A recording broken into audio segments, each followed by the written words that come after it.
今回は単独で山奥の渓流釣りに出かけた。アウトドアが趣味の20代の A さんが事故に遭遇。暗い山奥で3日間の遭難。山梨県大月市奈良後渓流釣り遭難事故について解説します。当チャンネルでは山岳遭難、盗犯中の事故や事件を発信していきます。興味のある方はぜひチャンネル登録をお願いします。2023年3月31日午前5時45分。普段から登山にキャンプ、アウトドア好きの A さん、山梨県大月市奈良後の山に渓流釣りに一人で向かいます。乳母小山東側の小幡川の沢です。今回は日帰りの渓流釣りということで早めに切り上げる予定だと SNS に投稿しました。午前7時、この日の天候は日中気温が上昇する予報でしたが、渓流沿いに入山すると冷え込みを感じました。バス停から1時間弱歩いたところで橋の上から小幡川を覗き込みます。沢の岩肌を確認した A さんは今までの経験から岩場を伝えば沢に降りれそうと判断。透き通る渓流の写真を SNS に投稿した後、岩場に足をかけてみました。簡単に沢に降りられると思っていた A さん。しかし水気を含んだ岩で想定よりも足場が悪く、一歩ずつ慎重に降りようとしますが不安定でバランスが取れません。危険すぎると思ったその瞬間、足を滑らせました。ゴツゴツとした岩場に全身の至るところをぶつけながら約20メートルも下に滑落。目を覚ますと橋の上から見ていた沢の浅瀬、横向きでうつ伏せの状態でした。未だ経験のない状況にパニックになりながら怪我の状態と周囲の環境を把握し自身を落ち着かせます。奇跡的に頭も胸も強く打っておらず意識もしっかりしていました。しかし落ちた時に足を強く打ち左足に激痛。地面に足をつけることはできますが踏ん張りが効きません。また骨盤と太ももの付け根は強い衝撃を受けており右足は思うように動かすことができません。助けを呼ぼうとスマホを探しましたが激しく滑落した際に紛失したようです。山奥で人の通りも少なくこの位置は歩道からの死角のため救助の可能性は低いと感じました。助かるためには自身で対岸へ移動しなければなりません。 A さんは両腕で這うような体勢をとり動かせない右足を引きずりながら上流まで少し移動しました。しかし屋根のようにオーバーハングした岩が立ちはだかり行く手が阻まれていました。改めて辺りを確認してみると必死で移動したエリアは岩場の上から覗き込んでも見えない位置でした。そのため A さんは沢を渡って対岸に移動することを決意。川幅は約2メートル、水深は浅く水流は弱い。経験上渡れそうだと判断。右足は動かせない状態で下手をすれば流されるかもしれないが覚悟を決め沢に入水。水の浮力に右足を任せて両腕を使い前進します。深みにはまり体が流れに持っていかれそうになりましたが必死の思いで対岸にたどり着き力が抜けその場で倒れ込みます。意識が朦朧とする中で強い寒気を感じ始めます。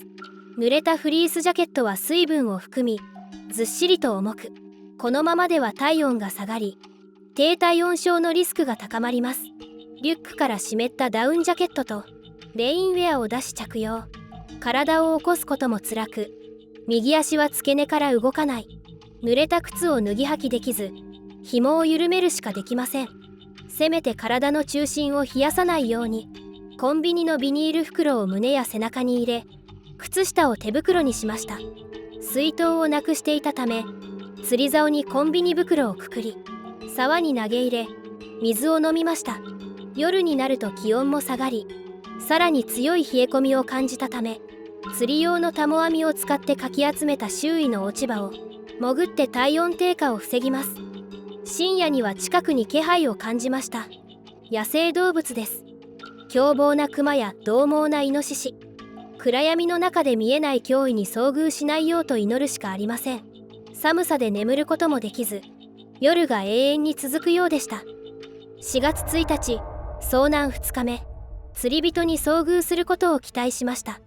見上げた先の道路に車が通るたびに精一杯声を上げます。しかし今の場所は下車して橋の下を注意的に見下ろさないと見えない深い谷です。助けを願う声は届かず、誰にも気づかれません。また今回は日帰りの釣りと考えていたために行き先を誰にも伝えていませんでした。捜索願いが出される可能性は低く、絶望感に包まれます。4月2日、遭難3日目。食料は底を突きかけ、動くこともできません。A さんは服を着たまま用を足しました。ふと横を向くと、沢に釣り人が見えたため、助けを求め叫びます。しかし彼はこちらに気づかず、行ってしまいました。とうとう幻覚が見えるようになったのかも。この日も何度か車が通り過ぎましたが、体力が極限を迎えた A さんは、声を出して救助を求めることも諦め始めていました。うとうとしていると、次は白い車が止まっているのが見えました。人が戻ってくる時を狙って声を出そうと決めますが、衰弱による眠気、気絶をするように意識を失いました。うつろな目を道路にやると、さっきの白い車がありません。しまった。いなくなった。今日も救助が来ず、雨が降ったら私の体力は持つかな。そんな不安が頭をめぐるも、すべてを諦めるしかありませんでした。すると今度は道路のガードレールから人が覗いている様子が見えました。待って待って、行かないで。ここだよ。そう叫ぶと、人が消えたため、やっぱり幻だと思いました。まどろみの中で次に見えたのは手を振っている人たちでした。大丈夫ですか？との問いかけが聞こえました。幻か、夢なのかな。最後に力を振り絞りました。3日間の遭難、衰弱状態だったとは思えないほどの大声を腹から出しました。救助隊員がロープを使って崖を降りてきて、ボート型の担架で沢に浸かりながら対岸に運ばれます。そして崖から担架ごと吊り上げられ、無事救急車に乗せられました。救助中は断末魔の叫び声を上げ、大粒の涙を流す A さん。行き先を誰にも伝えなかった A さん。ではどうして今回の救助がなされたのか。それは現場で沢に入る前に投稿した SNS がきっかけでした。